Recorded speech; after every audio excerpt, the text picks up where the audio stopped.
Desa Adat Buleleng menggelar upacara Taur Agung Kesange di kawasan Catus Pate Desa Adat Buleleng, Rabu 18 Maret 2026.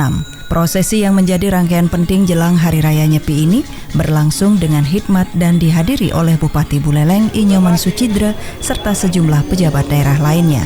Upacara dimulai sekitar pukul 8 waktu Indonesia Tengah dengan serangkaian ritual dimulai dari pecaruan di Pura Desa hingga persembahyangan bersama di Catus Pate Agung.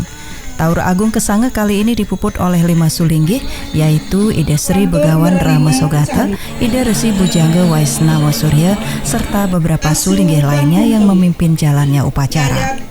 Selain Bupati Buleleng, hadir juga Wakil Bupati Gede Supriyatna, Sekretaris Daerah Gede Suyase, unsur Forkopimda, Ketua PHDI Kabupaten Buleleng, serta Kementerian Agama Kabupaten Buleleng. Kehadiran para pejabat menunjukkan dukungan pemerintah daerah terhadap pelestarian budaya dan tradisi Hindu di wilayah tersebut. Dalam kesempatannya, Bupati Nyoman Sucidre mengajak seluruh umat Hindu di Buleleng untuk memanfaatkan momen Taur Agung Kesange ini sebagai sarana refleksi diri.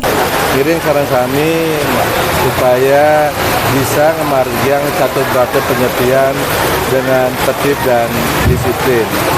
Semoga dengan keheningan di Hari Raya Nyepi ini membawa kedamaian dan keharmonisan alam semesta khususnya di Kabupaten Buleleng ini.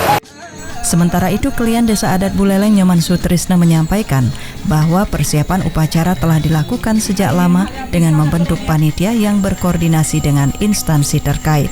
Menyampaikan kepada Ramu Desa Adat Buleleng khususnya dan umumnya di Kabupaten Buleleng, mari kita dengan kedamaian, dengan kebangkitan bahwa penyepian ini agar berjalan lancar dan sukses. Taur Agung Kesange sendiri memiliki makna sebagai upacara pembersihan dan penauran kepada Budekala dengan upah-upahan, bertujuan agar seluruh wilayah Buleleng dan sekitarnya terhindar dari mara bahaya dan mendapatkan restu dari Ide Sang Hyang Widiwasa jelang Nyepi.